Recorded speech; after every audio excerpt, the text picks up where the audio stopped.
তৃতীয় পৰ্যায়ৰ নিৰ্বাচন যিহেতু 7 মে' তাৰিখে হ'ব, অহা 5 তাৰিখে প্ৰচাৰ অভিযান 5 বজাত সমাপ্ত হ'ব আৰু সেই নিমিত্তে আমাৰ ভাৰতীয় জনতা পাৰ্টি অসম গণ পৰিষদৰ জ্যেষ্ঠ নেতৃবৃন্দ, সন্মানৰ মুখ্যমন্ত্ৰী মহোদয়, দুয়োটা দলৰে সাংসদ বিধায়ক সকলো প্ৰচাৰ তুংগত তুলিছে আৰু এইবেলি 3 নং বৰপেটা লোকসভা সমষ্টি বিপুল ভোটত ফণীভূষণ চৌধুৰী ডাঙৰীয়া আমাৰ মিত্ৰগোষ্ঠীৰ প্ৰাৰ্থী নিৰ্বাচিত হ'ব আৰু 4খন আসনে আমি পাবলৈ যাম।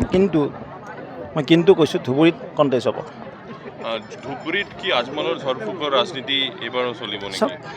আমি তাত কৈছোঁ যে মোদী ডাঙৰীয়াই সবকা সাথ সবকা বিকাশ নীতিৰে যোৱা 10 বছৰে ইনক্লুচিভ ডেভেলপ কৰিলে দেশখনক আৰু নিশ্চিতভাৱে তেখেতে কোনো সংখ্যালঘু সংখ্যাগুৰু কথা কোৱা নাই। না মুছলিম কে সাথ মুছলিম কৈছে, না হিন্দু কে সাথ হিন্দু কৈছে, জৈন কে সাথ জৈন কৈছে। তেখেতে সবকা সাথ সবকা বিকাশ। মোদীজীৰ নেতৃত্বৰ কাৰণে সন্মানৰ হিন্দুস্তানৰ ৰাইজ আজি ওলাই আহিছে। মই আশা কৰিছোঁ জৰা ফুকা ৰাজনীতি নচলে, বিকাশৰ ৰাজনীতিৰ লগত থাকিব, বিকাশ ত্বৰান্বিত কৰিব লাগিব। মুখ্যমন্ত্ৰী মহোদয়ৰ বলিষ্ঠ নেতৃত্বত অসমত যিদৰে উন্নয়ন হৈছে আৰু মোদীজীৰ নেতৃত্বত দেশৰ যিদৰে উন্নয়ন হৈছে, নিশ্চিতভাৱে ৰাইজ এইবাৰ উন্নয়নৰ লগত আছে। অহাবাৰ তেওঁ হাৰি আছে আৰু কি এলায়েন্স থাকিব? তেওঁ ক'ত থাকিব? তেওঁ এলায়েন্স ভাঙাৰ কাৰণে তেওঁ অসম গণ পৰিষদৰ হেৰি নহয়, এডভাইচাৰ নহয়। দলৰ এডভাইচাৰেহে কয়, তেওঁ উপদেষ্টা নহয়তো সেইটো দলৰ। তেওঁ বামপন্থীয়ে শেষ কৰিলে দেশখন। ক'ৰবাত এটা কৈ কিবা জিতিলে আকৌ হাৰি আছে অহা বছৰ তেওঁ। পাৰ্লিমেণ্টটো বাদ দিয়ক, বিধানসভাতে হাৰিব। ইয়াতো নোৱাৰে তেওঁ ছিকিউৰিটি ফৰবিট হ'ব। কংগ্ৰেছ ফুটা বেলুন ক'ত বায়ু থাকিব? আজি অৱস্থা সেয়া হৈছে। পুৰণা দুটকী নোটত পৰিণত হ'ল, অচল নোটত পৰিণত হৈছে কংগ্ৰেছ দলৰ প্ৰতি কোনো জনতাৰ বিশ্বাস নাই। কেৱল পৰিয়ালবাদ, দুৰ্নীতি, ভ্ৰষ্টাচাৰৰ সাগৰ আছিলে কংগ্ৰেছ, ভ্ৰষ্টাচাৰৰ সম্ৰাট আছিল কংগ্ৰেছ।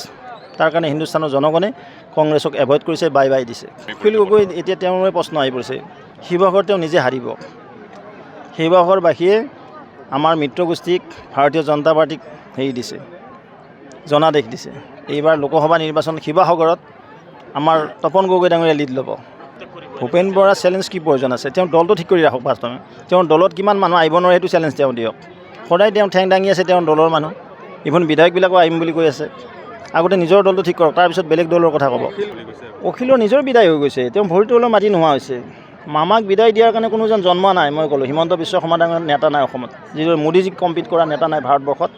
অসমতো হিমন্ত বিশ্ব শৰ্মা ডাঙৰীয়া কম্পিট কৰিব পৰা নেতা বিৰোধীত নাই। ভূপেন বৰা চেলেঞ্জ কি প্ৰয়োজন আছে? তেওঁ দলটো ঠিক কৰি ৰাখক। বাস্তৱে তেওঁৰ দলত কিমান মানুহ আহিব নোৱাৰে সেইটো চেলেঞ্জ তেওঁ দিয়ক। সদায় তেওঁ ঠেং দাঙি আছে তেওঁৰ দলৰ মানুহ, ইভন বিধায়কবিলাকো আহিম বুলি কৈ আছে। আগতে নিজৰ দলটো ঠিক কৰক, তাৰপিছত বেলেগ দলৰ কথা ক'ব। অখিলৰ নিজৰ বিদায় হৈ গৈছে, তেওঁ ভৰিটো অলপ মাটি নোহোৱা হৈছে। মামাক বিদায় দিয়াৰ কাৰণে কোনোজন জন্ম নাই। মই ক'লোঁ হিমন্ত বিশ্ব শৰ্মা। প্ৰতিটো ৰাজনৈতিক দলে বজাইছে নিৰ্বাচনী ৰণদংকা। বিজেপিৰ নিৰ্বাচনী ইস্তাহাৰত জনতাৰ বাবে আছে কি? কংগ্ৰেছ আৰু বিৰোধীয়ে জনতাক দিছে কি প্ৰতিশ্ৰুতি?